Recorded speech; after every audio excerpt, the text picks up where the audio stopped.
Nice to be with all of you. So begin.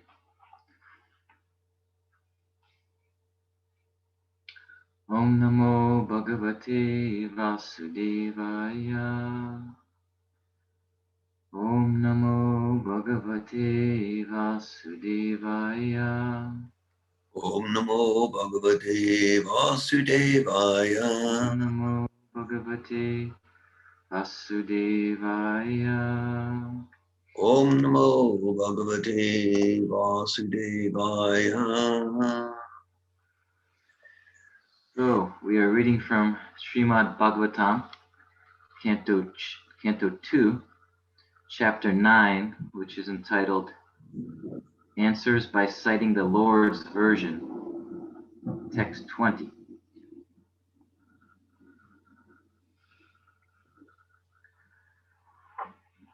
Shri Bhagavan Uvacha Shri Bhagavan Uvacha. Tvayeham Toshita Samyag Tvayaham Toshita Samyag. Veda Garbha Sishikshaya Edagarbha Sisrikshaya. Chiram Britena Tapasa Chiram Britena Tapasa. Dustosha Kuta Yoginam.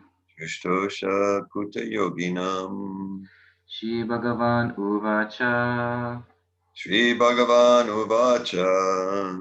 Tvayaham Toshita Samyag Tvayaham Toshita Samyag. Vede Garbha Shikshaya Vedagarbha Sisrikshaya. Chiram Britena Tapasa Chiram Britena Tapasa. Dustosha Kuta Yoginam.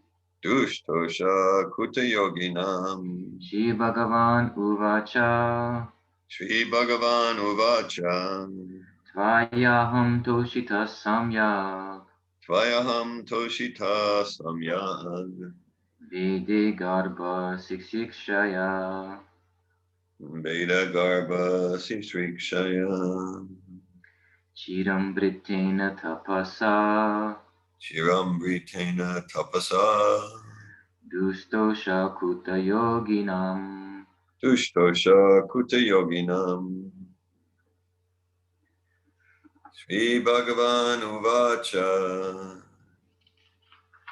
Shri Bhagavan Uvacha. Tvayaham Toshita Samyag. Tvayaham Toshita Samyag. Vedagarbha Sisrikshaya. Vedagarbha Sisrikshaya. Chiram Tapasa. Chiram Tapasa. Dushtosha Kuta Yoginam. Dushtosha Kuta Yoginam. Shri Bhagavan Uvacha Shri Bhagavan Uvacha. Tvayaham Toshita Samyag Tvayaham Toshita Samyag. Veda Garbha Shishrikshaya Vedagarbha Sisrikshaya. Chiram Britena Tapasa Drambritena Tapasa. Dustosha Kuta Yoginam. Dushtosha Kuta Yoginam.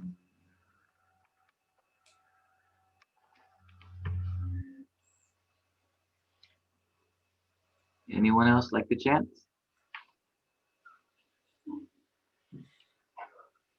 Okay. Shri Bhagavan Uvacha, Shri Bhagavan Uvacha. the all beautiful personality of Godhead said, The all beautiful personality of Godhead said, Tvaya, Tvaya, by you, by you, Aham, Aham, I am, I am, Toshitaha, Toshita, pleased, pleased, Samyak, Samyak, complete, complete, Vedagarbha, Vedagarbha, impregnated with the Vedas, impregnated with the Vedas. Sisrikshaya, Sasrikshaya, for creating. for creating. Chiram, Chiram, for a long time. for a long time.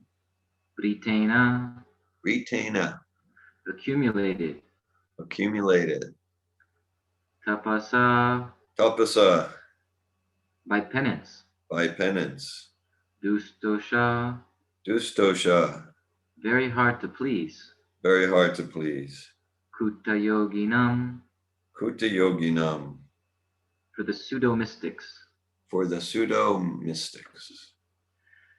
Translation and purport by His Divine Grace A.C. Bhaktivedanta Swami Prabhupada. The beautiful personality of Godhead addressed Lord Brahma. O Brahma, impregnated with the Vedas, I am very much pleased with your long accumulated penance with the desire for creation. Hardly am I pleased with the pseudo-mystics. Purport. There are two kinds of penance, one for sense gratification and the other for self-realization. There are many pseudo-mystics who undergo severe penances for their own satisfaction, and there are others who undergo severe penances for the satisfaction of the senses of the Lord. For example, the penances undertaken to discover nuclear weapons will never satisfy the Lord, because such a penance is never satisfactory. By nature's own way, everyone has to meet death. And if such a process of death is accelerated by anyone's penances, there is no satisfaction for the Lord. The Lord wants every one of his parts and parcels to attain eternal life and bliss by coming home to Godhead, and the whole material creation is meant for that objective. Brahma underwent severe penances for that purpose, namely, to regulate the process of creation so that the Lord might be satisfied. Therefore, the Lord was very much pleased with him, and for this, Brahma was impregnated with Vedic knowledge. The ultimate purpose of Vedic knowledge is to know the Lord and not to misuse the knowledge for any other purpose.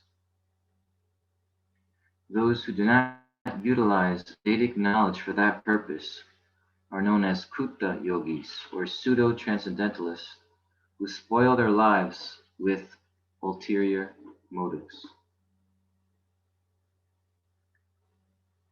Om Jnanatimirandasya Gyananjana Shalakaya Chakshurum Militam Yena Tasmai Shri Gurave Namaha Shri Chaitanya Manobhishtam Stapitam Yena Bhutale Swayam Rupa Kadamayam Dadati Swapadantikam Vandeham Shri Guru Shri Yuta Padakamalam Shri Gurun Vaishnavanscha Shri Rupam Sagrajatan Sahagana Raganatan Vitam Tam Sajivam Sadvaitam Savadutam Parijana Saitam Krishna Chaitanya Devam Shri Radha Krishna Padam Sahagana Lalita Shri Vashakanvitam Scha He Krishna Karuna Sindhu Dinobandhu Jagatpate Gopesha Gopika Kanta Radha Kanta Namostate Tapta Kanjana Gaurangi Radhe Vrindavaneshwari Rishabhanu Suti Devi Pranamami Hari Priye Vanchakalpatarubhyascha Kripa Sindhu Bhaivacha Patitanam Pavanebhyo Vaishnavebhyo Namo Namaha Jaya Shri Krishna Chaitanya Prabhu Nityananda Shri Advaita Gadadhar Shri Vasadi Gaura Bhakta Vrinda Hare Krishna, Krishna Krishna, Hare Hare, Hare Rama, Rama Rama, Hare Hare.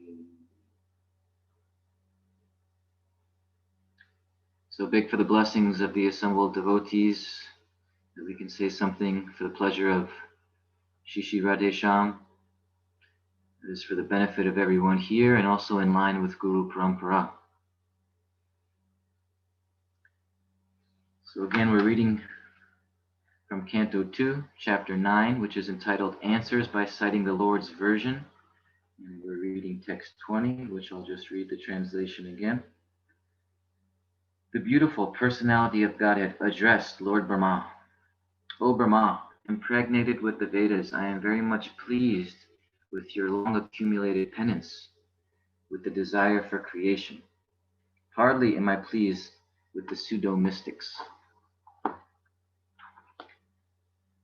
So grateful to be with all of you this morning. Thank you for this opportunity to study Srimad Bhagavatam together. The second canto of the Bhagavatam presents the purpose and the process of the creation of the material universe. So there are primarily 10 subject matters of the Srimad Bhagavatam. The first two, Sarga, Visarga, which means, Sarga means the creation as initiated by the Lord himself, and Visarga means the subsequent creation of Lord Brahma. And so this canto is talking about this, how the material world manifests and also its purpose. Why is there so much? There's so much of this in the Srimad Bhagavatam. So many descriptions of the unfolding of the material creation, this process. Well, it's also, these are the energies of God. So it's also a way of hearing about God and his various energies and the activities of creation. This is called Srishti Lila, the Lord's Lila of creation, how he creates. And so we're still hearing about the way these energies are coming from the Lord, how they interact. And believe it or not, when we hear about the creation and the process of creation, we're also gaining self-knowledge, knowledge about ourselves, because there's this relationship between the macrocosm and the microcosm. We are also small, we are also like a universe, but on a very small scale. And then there's the big universe.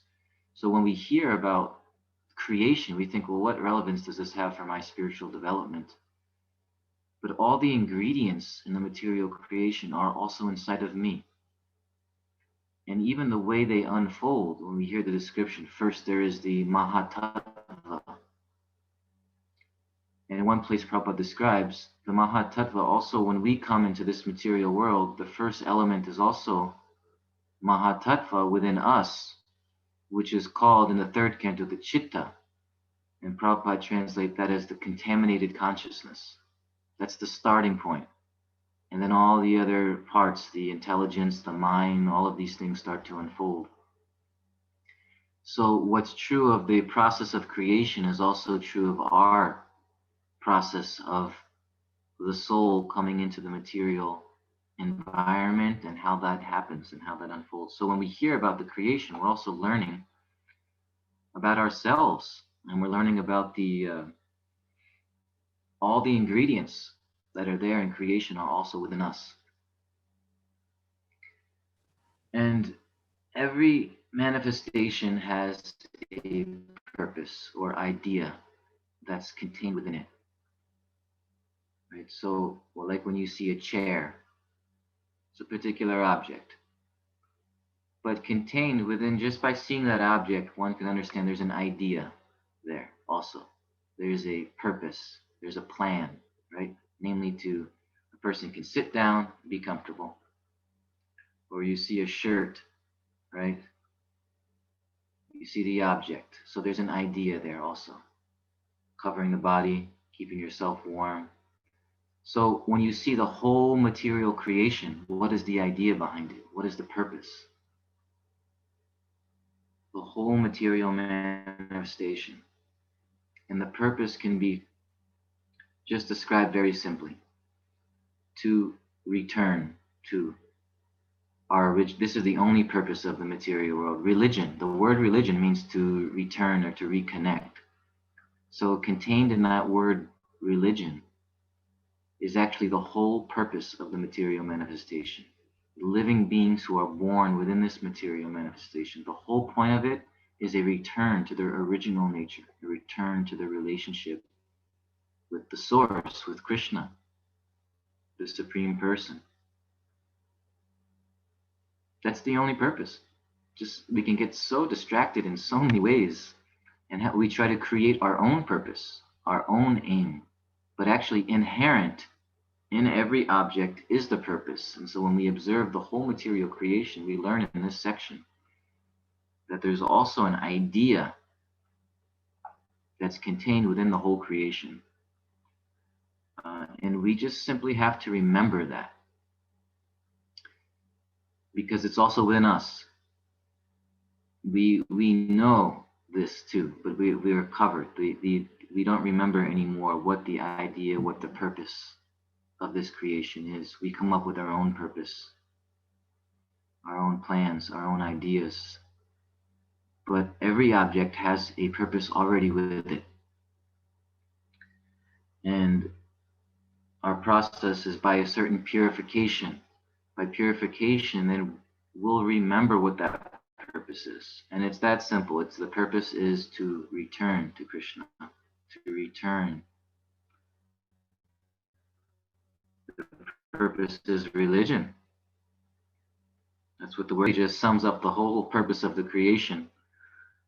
If you look at the original meaning of this word, which is the same as yoga. Yoga means to connect, religion means to reconnect. Same idea, it's universal. So this is the purpose of this creation that's being talked about here in this canto especially. But presently, as described earlier, we now have what Prabhupada says in the verse actually says, this is in the second chapter of this same canto. Presently, we have a polluted aim of life. So we have a polluted purpose. The purpose has become polluted, even though it's within us to realize what it is. Again, we've come up with our own ideas, our own plans, our own purposes. It's become polluted. And it, therefore, it's like we're under this spell of forgetfulness. That's the beginning. Again, like I was mentioning, the Mahatattva is the first element of this material creation, which is the false ego. That's the very first thing that manifests. And so within me too, the starting point is the false ego. I'm under a spell of forgetfulness, and I'm identifying with this body. And with that background, I try to create an aim for myself. So just imagine what it's going to be. If the background and the starting point is the false ego, and then I start to think, what should I do? What is my aim? What is my purpose? The aim will always miss the mark. And this is the original meaning of the word sin. If you look at the original root meaning to sin, it has some connection to missing the mark, a certain activity or goal that you have that misses the actual mark, the actual target of life. And so how do we, reconnect to the original purpose of creation, to our original purpose? It's very nicely mentioned in Bhagavatam, this verse. In the second, it says, Pibanti Katamratam, by drinking in the Srimad Bhagavatam, by hearing the Bhagavatam in the association of devotees.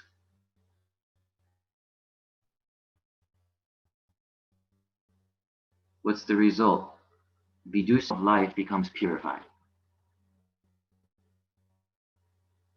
And then what does one realize then at that point as the aim of life? Tacharana, that the aim of life is the lotus feet of Krishna. That is really the target. So we don't need to make up an aim or figure out an aim for ourselves. We just have to remember what the aim is. And by hearing Bhagavatam, there's a purification that takes place. And then realization is like remembrance. It's like you've forgotten something. and you're trying to recall it in your mind, and finally it hits you. Ah, that's what it is. You don't need anybody to tell you or convince you. You simply remember it. And so the idea of the aim of life being return to Krishna is within us. Imagine when it actually awakens, when there's actually a realization of that. Then we become more determined, more focused. And so how do we get that realization, that remembrance? By hearing and chanting in the association of devotees, by service to the spiritual master, by service to Srila Prabhupada. This is the method. Otherwise, if we don't have this process, then we'll come up with an aim, and that aim in life will always miss the mark. It will always miss the mark because, again, the starting point, the beginning is forgetfulness, this chitta, the contaminated consciousness, the false ego, and then I'm starting to think a certain way, feel, all of it's coming from the background of the false ego. So whatever I decide to do in life, it will miss the mark. It won't actually help me. So we need an outside, someone who's actually connected to the truth, to the absolute truth, to remind us, awaken us, and put us on a path. And then by the power of that path, we can also start to remember these things ourselves. So Brahma, interestingly, he also needed to remember, right? It's described in this section that he was born from Garbhodakashayi Vishnu. He came from the navel of Garbhodakashayi Vishnu. And he also didn't know, well, what do I do now? What is this? Where am I? And he heard this word, tapa, tapa, tapa. He heard it twice. Just the sound. And he started searching. Where did that sound come from? Who did that?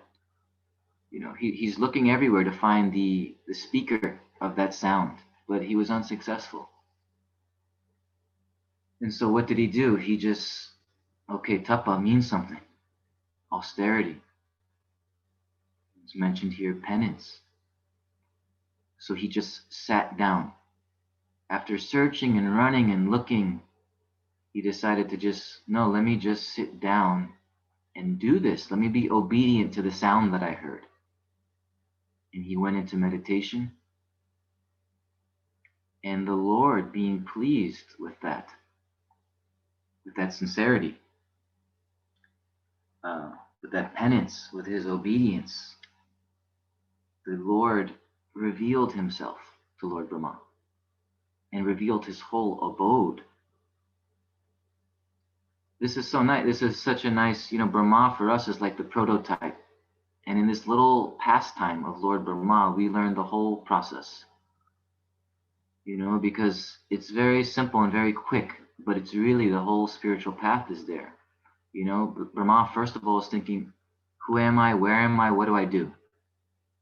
So we also are meant, you think about it, when we're born into this world, that should be everybody's question, right? When you're, say, 11, 12, 13, 14, 15, when your consciousness unfolds a little more at that age, we should look around and think, this is amazing. Where am I?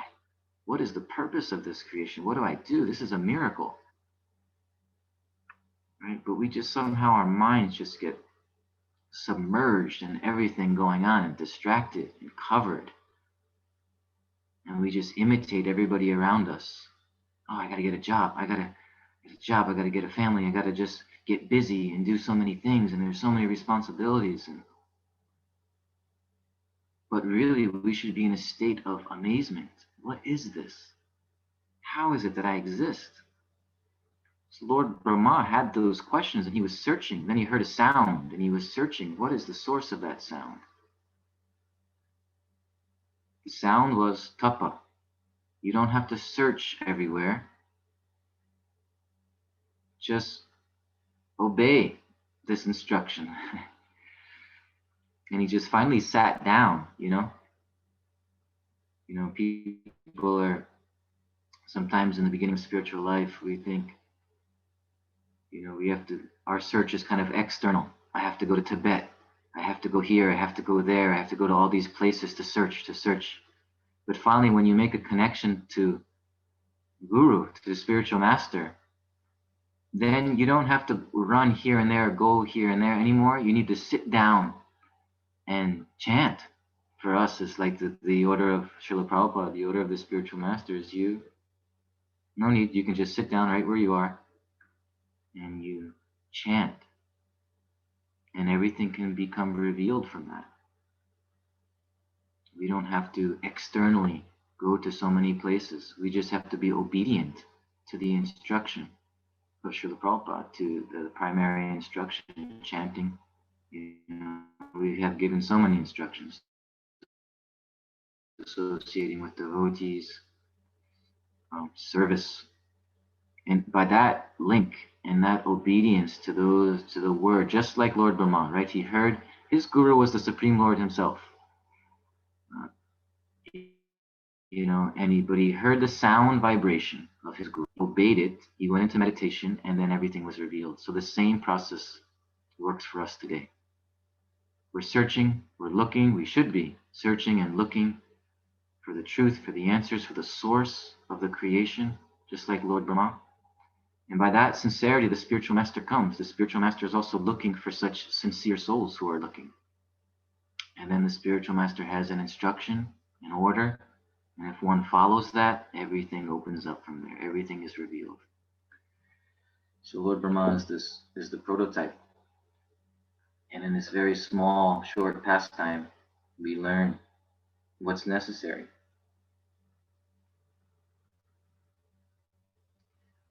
I was listening to a class by Srila Prabhupada recently, and it was interesting. He was speaking about the pastime, the conversation between Lord Chaitanya and Ramananda Rai, where the question is asked, what is the ultimate aim of life? And Lord Chaitanya asked this to Ramananda Rai. And Ramananda Rai was giving different answers. And Lord Chaitanya, at first, with those answers, he was saying, well, that is external. Go a little deeper. That is an external, even though he was giving very good answers, Vedic answers, but Lord Chaitanya was also trying to really get to the heart and essence of the purpose of life and the true process to achieve that purpose. So the way Prabhupada was describing in this lecture was interesting. When Ramananda Rai was giving certain answers as to the goal of life, Prabhupada in this lecture was saying that Lord Chaitanya said that process is no longer effective. So he talked about first Varnashram Dharma, and Prabhupada said that process is no longer effective. Not that it's wrong or it's not like, but it's no longer effective for the people of today. And then very interestingly, one of the verses that Ramananda Rai says when he's, okay, what is the purpose of life? He says, Sarva Dharman Parityajya Mam Ekam Sharanam Vraja, that surrender to Krishna.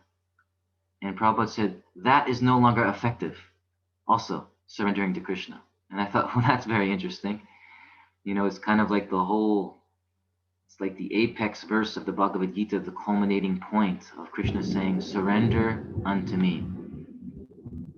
I will protect you. Do not fear. I'll protect you from all reaction. Just do that one thing.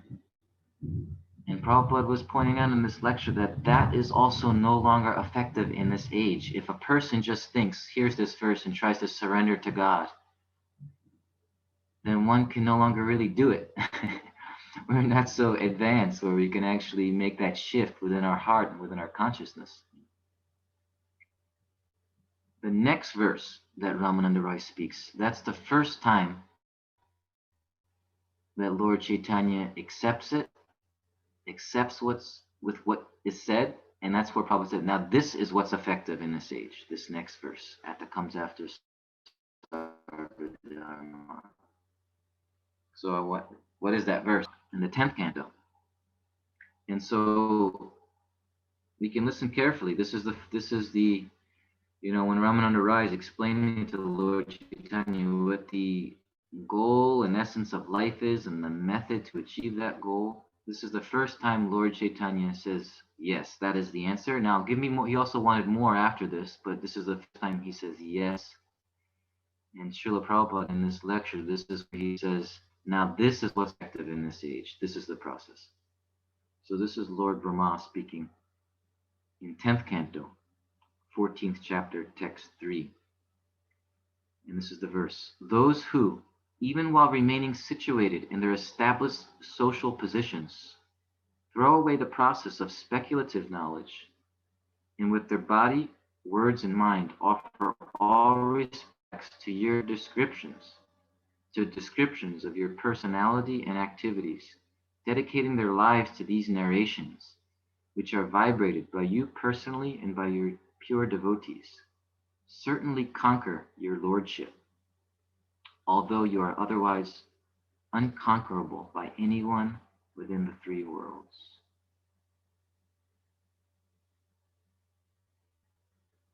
So it says here, stane stita, which means stay situated in where you are in life. Wherever you are socially, you don't have to change that. Stay situated. And in that place where you are, wherever you are in life, then go on hearing. Give up speculating, but just hear Bhagavatam, hear from the devotees, hear from the pure devotee. And you offer respects with your body, words, and mind to what you're hearing, to these descriptions of the personality of Godhead, his activities. And just by that process, by staying where you are, hearing Bhagavatam, hearing the pure devotee, you will conquer the unconquerable Lord. Such an amazing verse, huh?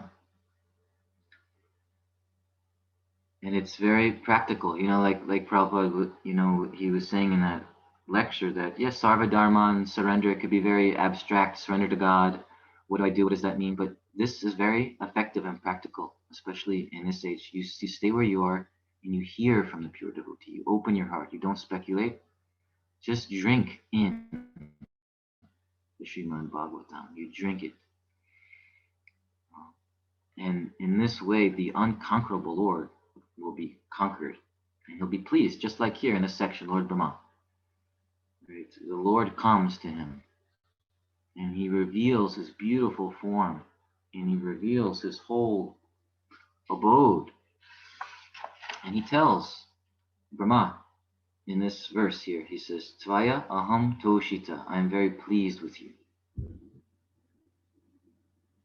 And what did Lord Brahma see? He saw this sweet, beautiful form of the Lord and became overwhelmed with love. And he saw Vaikuntha, the spiritual abode, and all the activities happening there, totally overwhelmed. And the Lord was pleased with Brahma. Why? Because of this penance. Jiva Goswami explains that this penance of Lord Brahma, it is not just his penance that he wanted to remember what to do to create, but his penance was actually what was contained in his penance of his austerity of sitting in meditation was to please the Lord. He heard that sound, austerity, and he began his austerity, tapa, to please, the desire to please the Lord and serve the Lord, because he's the creator, so he also has some service for the Lord. So because he desired to please and serve the Lord, that's why the Lord revealed his form and his abode. Because just some ordinary sitting in meditation, does not give you that intimate view of the Lord's form and the Lord's abode, but because it was devotional. It was actually devotional service. This penance is actually devotional service. It's another word that's being used for the same idea. So Jiva Goswami says, how could through this penance Lord Brahma see all of Vaikuntha, see the beautiful form of the Lord? Because it was devotional penance. And the Lord reveals himself to the devotee.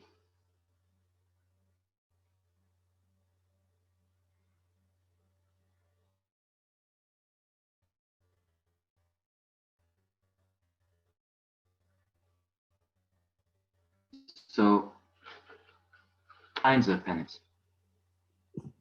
There's penance for oneself. We're all performing penance, right? There are so many austerities that are required just in life, just to live. So, two kinds of penance: for oneself and for God. And he gives the example here of nuclear weapons. That this requires so much, right? To so much work and research and intelligence and money to create nuclear weapons. It's so absurd, right? All that energy and all that intelligence and all the money and all the hard work and the research. It's absurd that we're doing it to create nuclear weapons, which is just has the possibility of just destroying so many people. How could a person do this? How could people do this? Well, I remember also in this regard, the Prabhupada says that these nuclear weapons are not actually created by the scientists. He says the nuclear weapons are actually created by material nature. Material nature is using the brains of the scientists, Prabhupada says, to create this, because material nature is setting up a heavy reaction that needs to take place. Right? Because this is the world, our material world is the world of cause and effect. So a reaction must come due to the collective state of consciousness of the people. You know, in our small life, in my individual life, I have certain thoughts and feelings, and that's also in activities, and these are creating reactions in my life. And then collectively, all of us, put all of us together, we have also a certain state of consciousness, a collective state of consciousness. And that also brings bigger reactions, heavy reactions that many people have to go through and suffer through. Right? That's a way of seeing the whole pandemic, I guess. And this is one view of it. But Prabhupada was explaining in this lecture that so nobody within a right mind would create nuclear weapons. You have to be covered over by Maya. And Maya is actually using the brains of these scientists to create these weapons, because a reaction needs to take place. Because this is the world of cause and effect. Everything is that law is operating everywhere at all times. So material nature there has to be a reaction. And therefore people under as is described in the Bhagavad Gita, the intelligence is stolen by Maya. And then people get very busy, work very hard, spend so much money to create nuclear weapons. Can you imagine? If you think about it really with just common sense, it's just crazy. To put so much time and energy and penance in creating something that will only destroy you and others. It makes no sense at all. But by the influence of Maya, and because something needs to take place, a reaction needs to, so she enters into the mind of all the scientists, and they're working very hard to figure this thing out. So reactions come due to the state of consciousness. We try to come up with ideas to fix all these problems, but little decisions and ideas by a few people has no chance against state of consciousness. Think about that. There's an overall state of consciousness that each of us are in, and collectively, what is a little idea or decision to make a change going to do compared to a state of consciousness? It's too powerful. It's your overall state. So some little decision to change myself. Oh, I want to, you can make changes within a state of consciousness. Like if our overall state of consciousness right now is material consciousness. My state of consciousness is a kind of self-centered state of consciousness. So I can make little shifts within that. But how does one go from that egocentric consciousness to Krishna consciousness? That is a big shift from one state to another. It's not by just little decisions of working on myself, or the world, the world itself is in an overall state of consciousness, and someone comes up with an idea. I know how to make it a better place. Let's try this. Let's do that. That little decision and idea is nothing compared to the state of consciousness of collective humanity. It's like nothing. But there is a way of shifting our state of consciousness from this ego-centered, self-centered life to God-centered life. And there's a whole science of how to do that. That's the science of Bhakti Yoga. And it's revealed by the pure devotee, the one who's actually made that shift themselves. They've made that shift. They know what the process is. They know how to do it, and they're advising and instructing. And we hear patiently for a long time, and then try to follow. And faith increases. Some experiences come. Faith increases more. And then we start to see that this shift is actually possible by the mercy of the devotee, the pure devotee, by the mercy of Krishna. It is possible to go to completely shift from one state to another state. So we need knowledge, because we have to understand that, okay, this personality, who I am right now, that's just a small, identification that's happening in this one life, but actually I'm the soul. I'm Atma, I'm spirit. So we have a dual nature, right? This material body, this material mind, and then a spirit. And so spiritual life means shifting the identity from the one, the personality, this isn't who I am, this is where I'm from, this is my family, this is my background, all of those upadhis, designations. They should become they should all kind of begin to decrease as we advance in spiritual life. The seriousness of it, or which we're attached to it or identified with it. And we should start to shift our identity to, I'm the eternal servant of Krishna. That becomes more real. That becomes more of who we actually are. And we try to start to act from that consciousness as well. Okay, if I really am the servant of Krishna, then I should be walking around in life thinking, Krishna, how can I serve you right now? Where is the opportunity to serve? After all, I'm your eternal servant. And then so this is a shift from one identity to another. And for a person who only thinks they're this, then you can't shift out of it. You can't shift out of it. If you only think you're this one life, this one person, that's it, you're stuck. You can't get out. Someone has to come and tell you, no, you're two things. You're that right now temporarily, but you're also a pure spirit. And that pure spirit is a servant of God. If that information is not given and we start to reflect on it and try to live from it, then you can only stay where you are. You have to realize you're two to be able to shift from one to the other. If you're only one, you'll only ever be one, and you'll make little modifications of that one. So, okay, I'm this present personality. Well, I can be a little nicer, or I can be worse too. The three modes of nature, I can associate with people who are in a lower mode, and this personality can get degraded. I can associate with people who are in the mode of goodness, and this personality can be a little more healthy. But that's it. One has to continue to come back again and again in this material world. Maybe a little healthier this time, but still, repeated birth and death.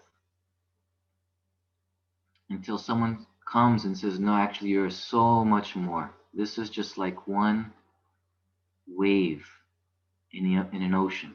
This personality that you are right now is like one wave. It will just rise up, and then it will go back into the ocean.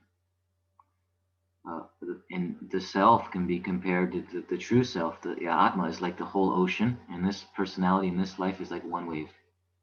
So there's an ocean, an ocean of who we are. Krishna is the complete, perfect, unlimited ocean, and we're like a small ocean, being part and parcel. Same qualities as Krishna, but he has unlimited. The quantity is what's different. He is an unlimited, unbelievable ocean. And we are like an ocean in this world. It has its limits and so forth, but it's still an ocean. And right now, we are just one wave from that ocean, our present personality. And we're so attached, we're so identified, we're so focused, we're so into that. And my little life and my little connections. And so we can't just dismiss all that or consider it insignificant. We have to use what we have and where we are and consider what our nature is, what our psychology is, and so forth. And all of that's very real. We can't just let go of it suddenly. But we should start to see that there is a shift into a bigger part of who I truly am, the soul. And what is the way of connecting to that? Well, we learn from Srila Prabhupada that we have to act from what that spirit is, and what that spirit does. What is the pure spirit? What is the function of the pure spirit? Service to Krishna. So even though I may not have that realization, but let me act from that faith. Okay, if I'm a servant of Krishna, let me start to think that way. Let me see how I can live that way. Let me see in this small moment in my life how I can act in that way. And in this way, we're starting to actually shift into that, grow or shift into that reality. You have to believe it first for it to happen. It's like if you say, no, that's not possible, that's not who I am, how could you ever experience it? But if you think, oh, maybe, there are great devotees throughout this world and they're always giving the same message, and they're telling us and encouraging us that yes, this is who you truly are. You are a servant of God, live in that way. And we think, okay, let me try this, let me open myself to that. Then you have the possibility of experiencing it. So this is the flaw with atheism, to really be strong about that there's no God and there's no, if that conclusion is there from the beginning, then you can never experience God. So, and then you'll always just be this one little personality in this one life, and you can never shift from that. You can't be something more until at least there's an idea of it and a belief in it and a movement towards it, and then you can realize it. If you truly want to realize God, then there has to be this process of accepting that possibility, hearing about God, service to God, and then God reveals himself. But if I say no from the very beginning, then I rob myself of that opportunity to actually realize God. So Brahma, he heard tapa, an instruction, and he had faith. First, he searched everywhere for the source. It doesn't work if you just try to search on your own, make your own effort to find God. But he said, oh, contained in this tapa is actually, it's an instruction. Let me be obedient to it. He sat down in meditation, performed this tapa. And then from that sincerity, the desire to please God, the desire to serve God, then God appeared and revealed everything, revealed himself, revealed his abode, and also revealed how Brahma can perform his service. And then Brahma finally, he remembered everything, and then he began this process of creation, which is his service to Krishna. So nice to reflect on this story, this pastime, because whenever we hear these different devotees in the Srimad Bhagavatam, it's not just a nice story or an interesting story to listen to, but they're showing us the path. Contained within each of these pastimes, the story of Narada,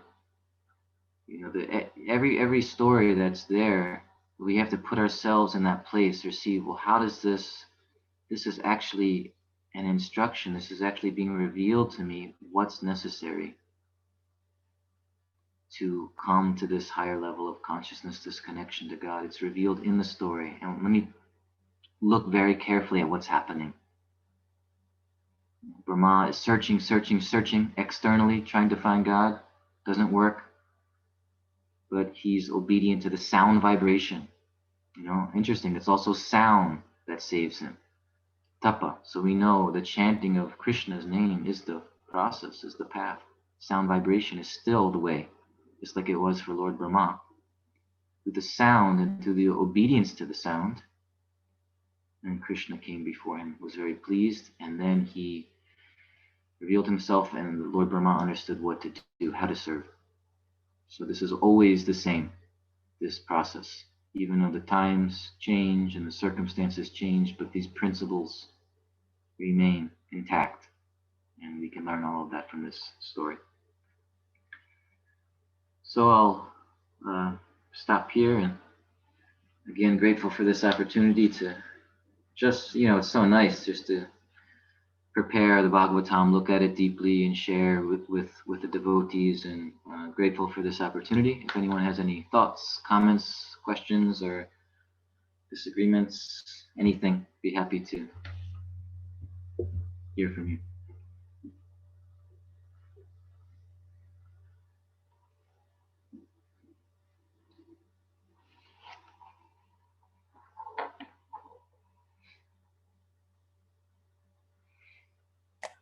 Hare Krishna, I appreciated so much everything about your class. Thank you, Ghanashyam Prabhu. I appreciated, I'm especially moved to discovery, and how you emphasized that, like we can know a lot, everything about ourselves by looking at the macro metacosmic creation. And we can also understand a lot about the process of macro and metacosmic creation by looking at the microcosm of ourselves, both ways. We can understand a lot about God, Krishna, by looking at the spirit soul, and we can Janmadyasya Yataha, we can understand a lot about ourselves by looking at, so like it goes by looking, it goes all ways. I really love that I'm sure I'll use the wave, the one wave in an ocean, which is so insignificant, innumerable waves, a wave in the ocean, and then there's the unlimited ocean. So like Krishna, and then our eternal selves, and then our current personality as David Wolf as one wave. There's so many places I could go in terms of sharing and asking to expand on so many places you went there. Here might be considered a technical question.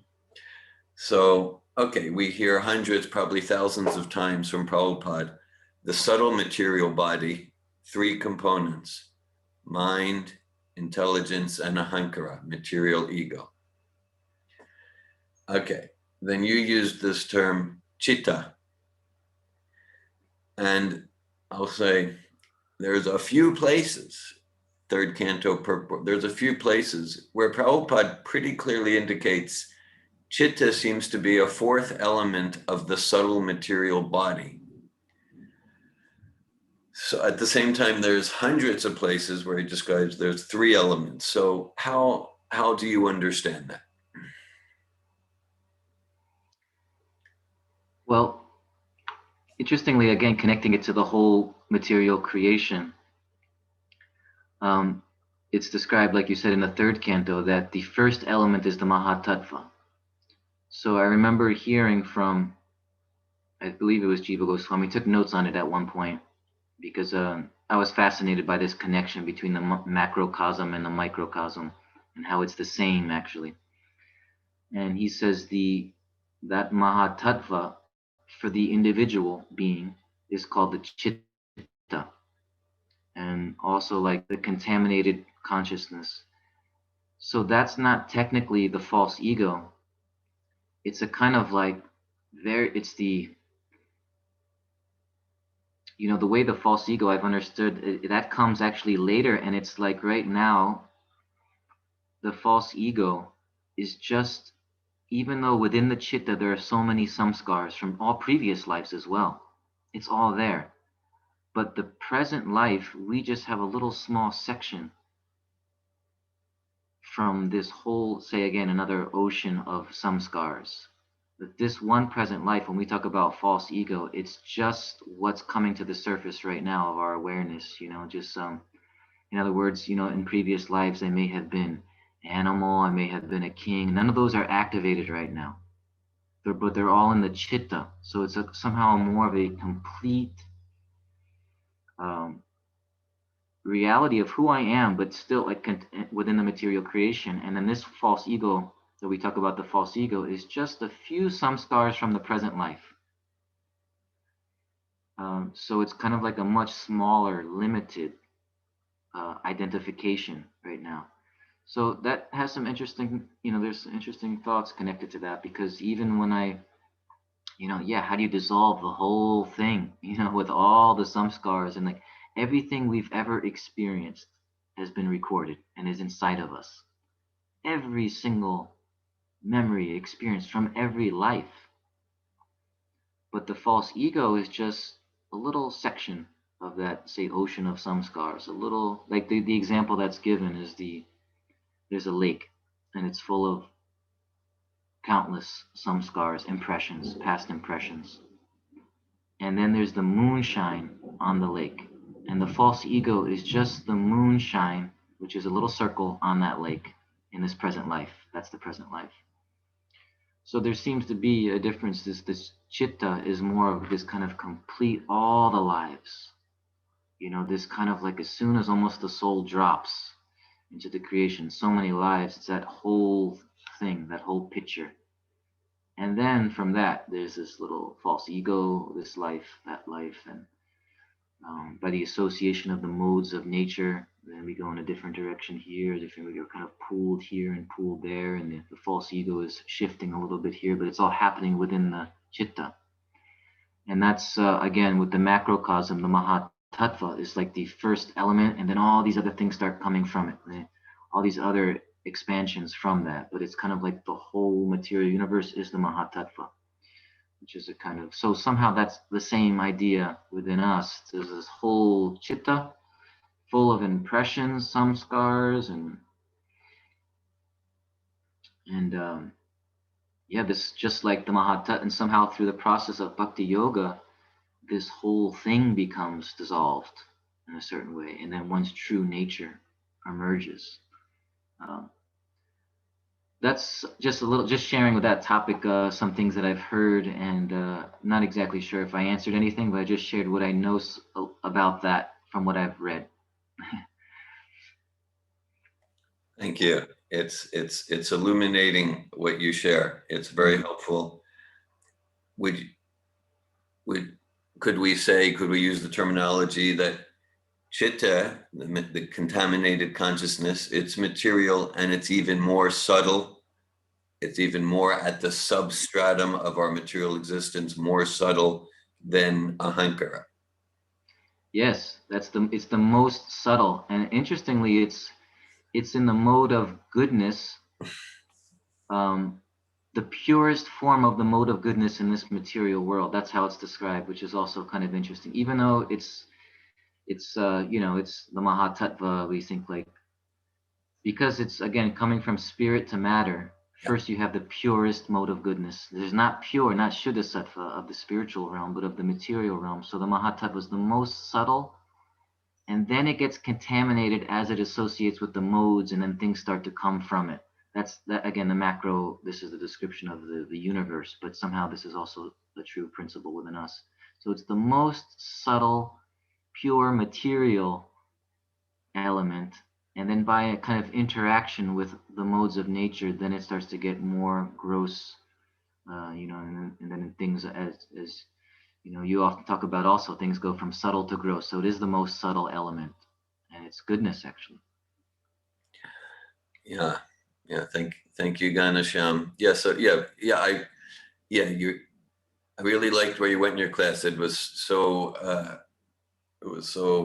sublimely be, do, have. So things go from subtle to external, and I like the way you phrased it. Yes, that's like, I have this idea, let's change this. Then you use the term our state of consciousness, that our quality of being. It's going to determine what we do and what we have, whether it's health or pandemics. It's our state of consciousness, and I really liked the terminology you used to describe what we often discuss as the be do have paradigm. Right. Sometimes I think things are happening in this material world the only way they can, because of the state of consciousness of people.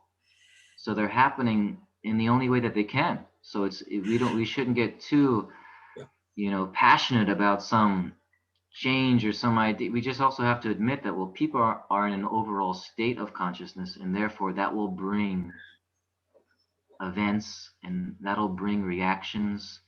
And if someone just has some great idea to change that, that's not powerful enough against a state of consciousness. Of course, maybe it starts that way, right? You come up with an idea, people kind of start to move towards it, and we can make shifts. I'm not saying nothing can be done on the material level, but usually it's just the shifting within the modes of nature. And the best we can do is the mode of goodness, which is very good compared to passion and ignorance. Yeah. It gives some relief. You can get some relief, but to really come to another state of consciousness, what's that science? How is that done? And that should be the most um, serious thing that we're about. If that exists, we hear that it does exist from great personalities throughout history. It is possible, and we should really be fascinated and interested in that, and want to know what is that science. As Srila Bhaktisiddhanta said, the world stands in no need of any reformer. Or related to Einstein's comment, we can't solve a problem with the same consciousness that created it. So if we can reform this way, that way. It's a form of rearranging the chairs on the Titanic state of consciousness. And related to what you expressed, Prabhupada he says, like, okay, if our attempts at change and reform, if they're primarily influenced by Rajas and Tamas, we're doing more harm than good. Even if we're patting ourselves on our back by being social reformer or personal reformer. He says that if our attempts are sattvic, we are doing some good. But the real thing is transformation of consciousness, of state of being. Yeah. And the devotee should learn what is sattva guna. The devotee is the only one who can actually use sattva guna in the right way. Because we have a higher ideal, we know about a higher level of consciousness, and a devotee realizes, oh, sattva guna will be a good, conducive platform for me to attain this higher consciousness. But if you don't know there's a higher level, a higher state, then you'll just see sattva guna as its own, just you kind of enter into it, but then you have to also fall back down from it, because it's never steady, and it also has passion and ignorance always within it. It's never just pure sattva guna. But a devotee understands, okay, that I understand all that. My goal is Krishna and Krishna consciousness, to be a servant of God, to enter in that true nature of who I am. But I need to understand sattva guna, because it's a very favorable platform for me to make this shift. So let me now start to live in a sattvic way, not as a goal in itself, but as a platform so I can make a shift into spiritual consciousness. So a non-devotee, really, if you don't have that understanding, then the benefits of sattva guna, you can go up to it, but you have to come back down from it. And then you have to, again, the association will change, the modes will shift, and suddenly your association will be passionate, and then you'll go in that direction. And so you can never stay stable in the mode of goodness. It's only meant to be used by someone who has transcendental knowledge. It's meant to be used by that person. But for everybody else who has no idea of transcendental knowledge, goodness is better than passion, and passion is better than ignorance, you can say, but they're not stable, and it will change. It has to change, because the modes are always moving and shifting. Yeah, like if I want to get to England, it's very important to get to the Orlando airport. It's very important. But really, the Orlando airport is useless unless I actually get on the plane to get to my transcendental destination, England. I'm very enlivened by our exchange. Hare Krishna. Thank you. Me too. Thank you.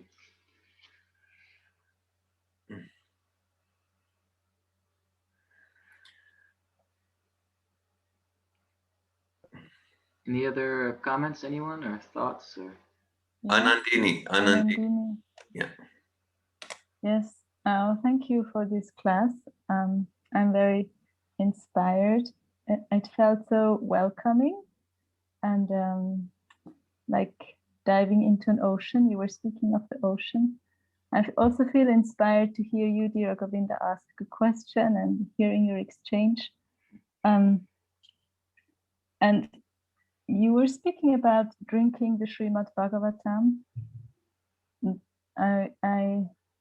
While listening, I could tell that I drank the Srimad Bhagavatam without really tasting it for a long time, and still it had an effect. It had an effect on me. And now when I read it again, I'm shocked at how little I remember. And also I'm amazed how amazing the Srimad Bhagavatam is. And hearing you speak about it, I get, oh, there's a lot more to discover. I'm only just beginning to discover some of it. And I was very like, that's a totally new perspective for me, what you said about Maya, that she uses the brains of the scientists to create like the nuclear weapon or other reactions. Yeah, I don't have much to say about it. Just really opens a new door or a new way to look at all the terrible things that are happening in the world. Yeah, it's true, and you know the living entity is kind of surrendered to Maya. You know, it's like this is the choice of surrender. You know, Prabhupada says that you either surrender to Maya or surrender to Krishna. The nature of the jiva is to surrender to either, and there's this Maya energy, the illusory energy, or there's the truth, the absolute reality of Krishna. And so when you're surrendered to Maya, you'll be made to do all kinds of things, even that you would never. And you think about it, right? All the wars and all the unnecessary, like if you really, you know, think about it, people always reflect, and you know, even in our little lives, right? We think, how did I do that back then? Why did I do that? That was crazy. You know, when there's a moment of common sense or intelligence, something, and then sometimes people, you know, like groups of people look back and think, how did that happen? How did these people do this at this time in the world? And well, this is how, because of the kind of it's like this surrendering to Maya, and then Maya starts to use people for karmic reactions for each other. You know, people are used as karmic reactions for each other because of the activities that we're kind of lost. And when you really see the depth of this idea, then you start to feel this is really good for us to actually have this knowledge, because then we start to feel, oh my God, I am so helpless. I am so covered. I'm so lost. And then some sincerity comes from the heart. Some longing comes from the heart. Krishna, please protect me from this. I am, without your mercy, there is no chance for me. I'm so covered. I'm so blocked. And just look what I'm doing. Look what people are doing. And so that's why it's valuable to hear about the how profound Maya is and the covering of Maya over all living beings. When we actually see it and feel it, not, we don't have to just look at, oh, that person's so covered by Maya, but just looking within our own heart, seeing how that's true of me, and that my only hope is the mercy of the devotees, the mercy of Krishna. And therefore they've given a little something to us. Let me hear, let me open my heart and hear it. Like you said, the Bhagavatam, the Bhagavatam is on the highest level of reality, but the problem is we are in a covered consciousness, and so we're only catching a little bit here and there. Like you said, you have to be patient and just continue to drink it and hear it, and then so many things will open up. So many things will be revealed once there's a purification takes place. But in the beginning, I remember the first time I opened Bhagavatam, nothing made any sense. I just thought I was somehow attracted like spirituality, but yeah, I just thought it was kind of interesting, but I didn't realize that so much was there. Uh, so much is there, and it's on a very high level. And we are in a we're in a lower level, and it's also very covered. But just by coming into the energy of the Bhagavatam, I think we mentioned this last time, that it's not just words or something to intellectually try to understand, but it's a power. It's a uh, it's a shakti. It's a shakti, which means just by hearing, you're kind of in the vicinity. You're in the power field of the Srimad Bhagavatam, and that will start to awaken your soul. That will start to go through the different coverings, all the different layers and coverings, and go right to the soul. And more as we hear patiently, with faith. There's all these pastimes that are mentioned, and after it says, if one hears this with faith, then one will achieve, pure love of God. And you think, well, I just heard that pastime. I didn't have that effect. What happened? But this faith is a very deep thing. It's a gradual.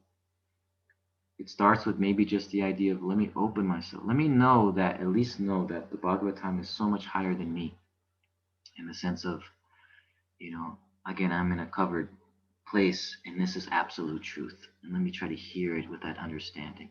And then things will get in. And more is revealed by that process. And it's unlimited actually. It never the nature of spirit and spiritual energy, it's completely unlimited. So there's all knowledge is there in the Bhagavatam. Everything.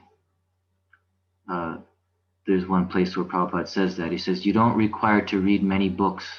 Everything is there in the Bhagavatam. Culture, even political, everything, spiritual energies, God, his form, everything you can imagine, all knowledge is contained in the Bhagavatam, because it's it's a power that reveals, that kind of awakens and reveals truths that are within us, actually, that are just covered.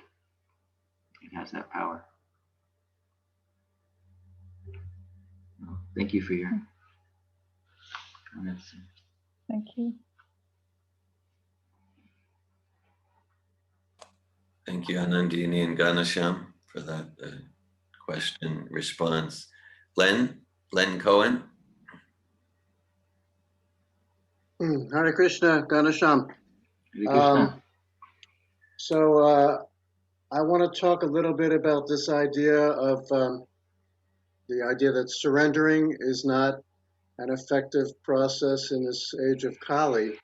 And, this kind of is a bit of a bombshell for me. I don't recall Lord Chaitanya saying that to Ramananda Roy, but anyway, maybe we could get into that a little bit more. What comes to my mind is that, well, if we are to really drink in the wisdom of the Bhagavatam, that's a form of surrender, because I'm surrendering to the authority of all the previous acharyas and everybody in the disciplic succession. I'm surrendering the idea that, I'm powerful and I know what I'm doing, and I'm just surrendering to this authority that's giving me this knowledge. So isn't, what I'm saying? Isn't this a contradiction then about the idea that surrendering is not effective? Mm. Don't you have to surrender a little bit of your own false ego, et cetera, to really drink in the Bhagavatam? That's my question, I guess. Yeah, I had the same effect on me when I heard this lecture by Prabhupada, where he said the surrender is no longer effective.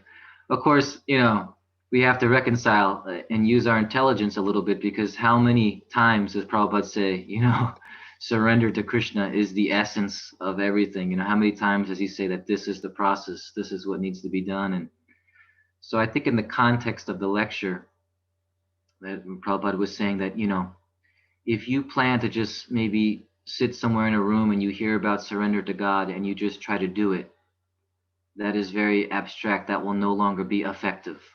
Whereas maybe there was a time where the purity of the living beings from within themselves, there's always needs to be a connection to a guru and so forth. But somehow there's a kind of understanding of all this knowledge. There's a purity that really gets that, and just they can somehow surrender, and so you're right. We're always, like even just hearing Bhagavatam, this is a kind of surrender. I'm surrendering to this, right? We have, the connection to Srila Prabhupada, and there are certain instructions given, and we try to surrender to those instructions. So it's always there. It's the heart of the path of devotion, is the surrender.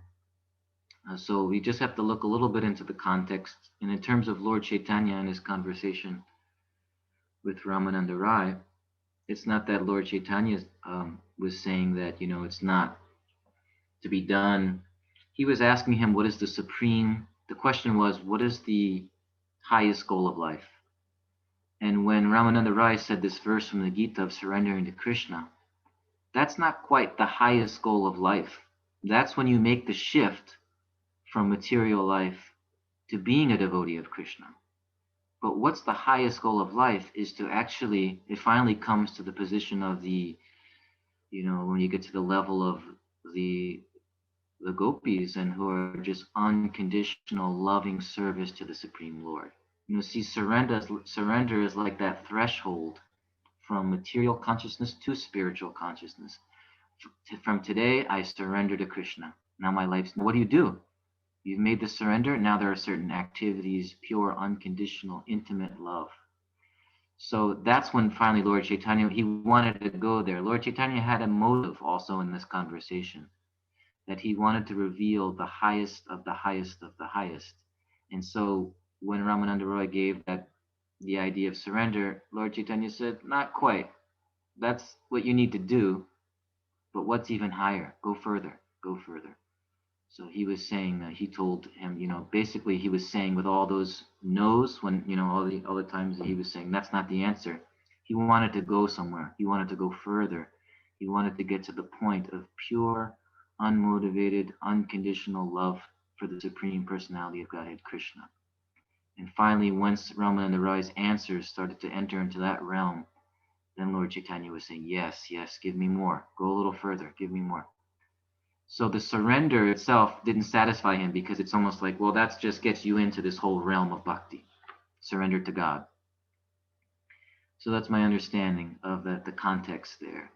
But I think you're right. And from where we are, I mean, that's everything. Everything is a kind of surrender, and we want to enter more and more deeply into that, hearing, chanting, serving, spiritual. This is all forms of surrender.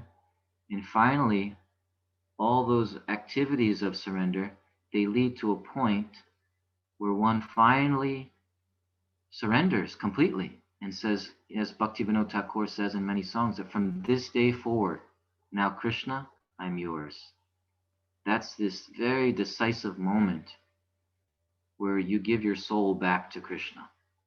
This is yours, I'm yours. Now you can do with me whatever you like. And that's the kind of, all the activities that you mentioned are kind of like accumulating and leading to this point where we finally realize to give my whole life and my soul back to Krishna. And then that opens up the whole realm of bhakti in a new way, and all the activities of bhakti. And so it's essential for us. And I think when we listen to Prabhupada in that lecture, what he was getting at, understanding of the context, he was, kind of saying that, well, just to sit down and you try to surrender to God, that's not something you're not going to be able to. But hearing in the association of devotees, chanting, and like this, staying in your position, you don't have to do anything crazy or different, but just take shelter of the process of hearing and chanting in the association of devotees, that will be effective. And that is surrender, like you said. Right, but just the idea of surrendering is just kind of so abstract. And then how do you do that? So what are the action steps that come after surrender? That's what's more important. So yeah, thank you for that clarification. Right. Thank you. Thank you. Yeah.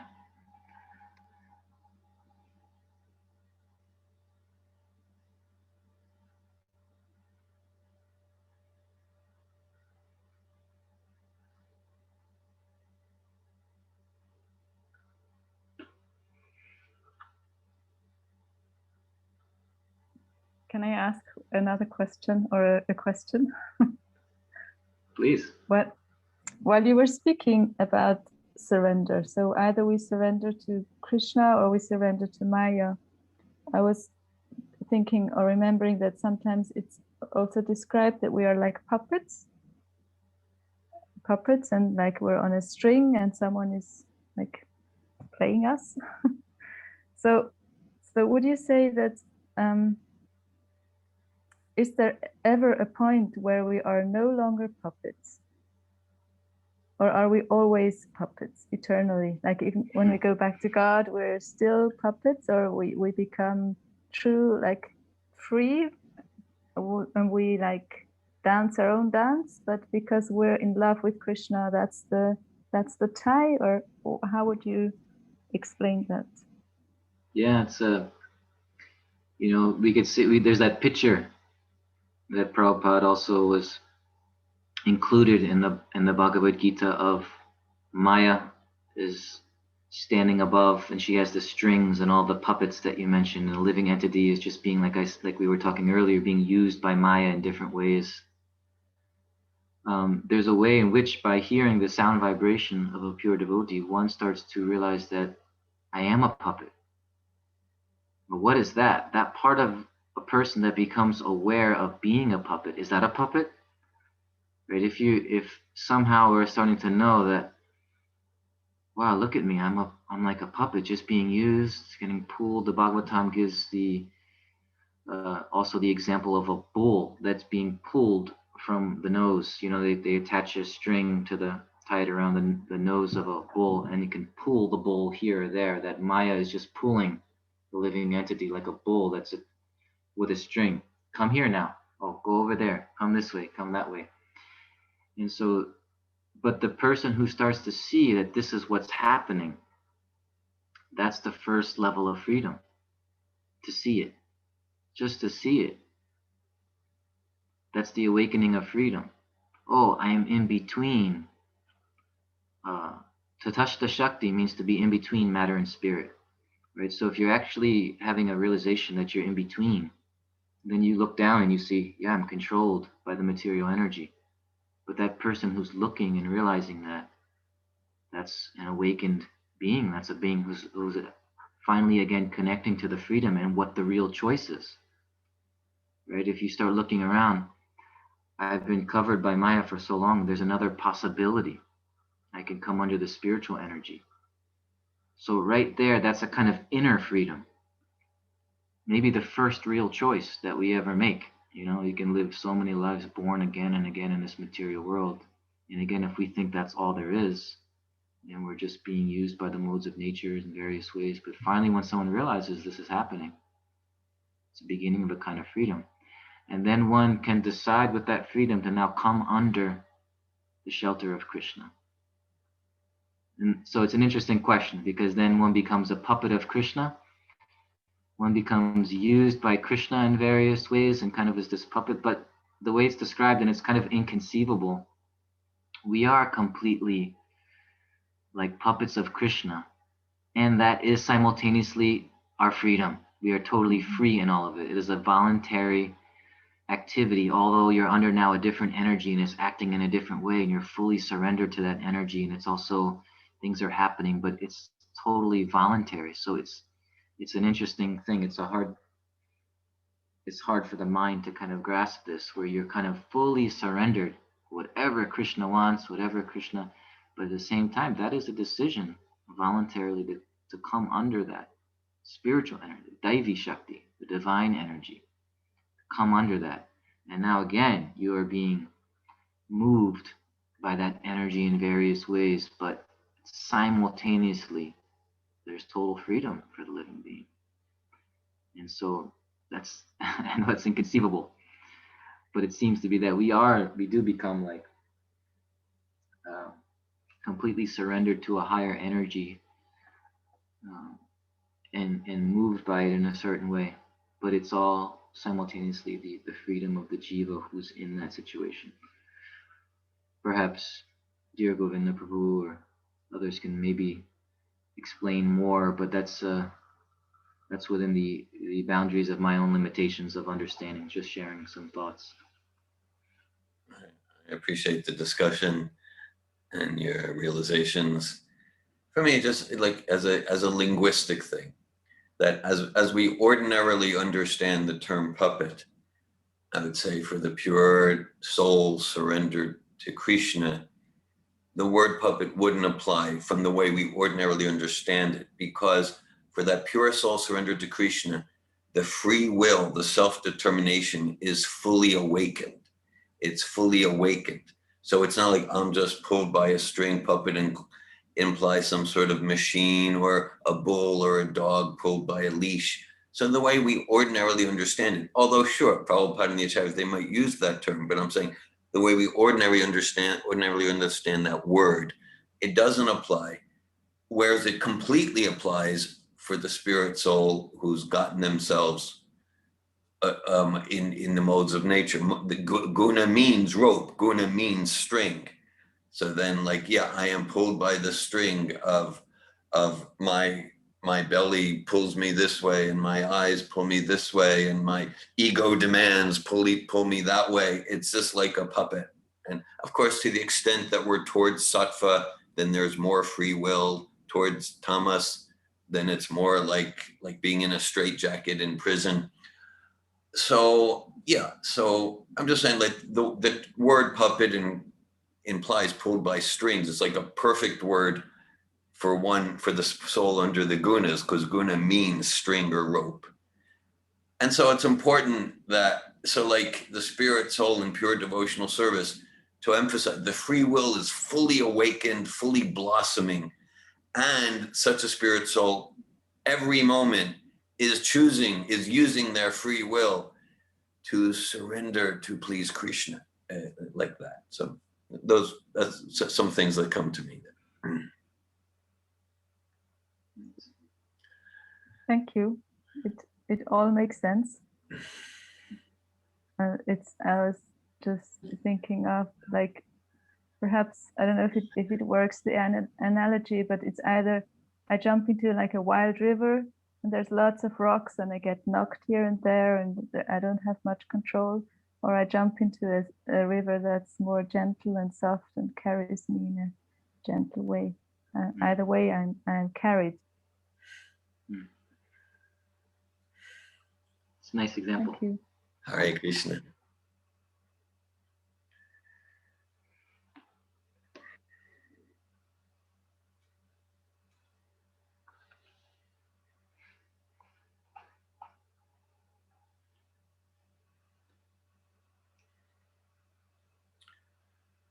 Thank you, Ghanashyam Prabhu. Thank you so much. Srimad Bhagavatam ki, Srila Prabhupada ki jai. Hare Krishna. Hare Krishna.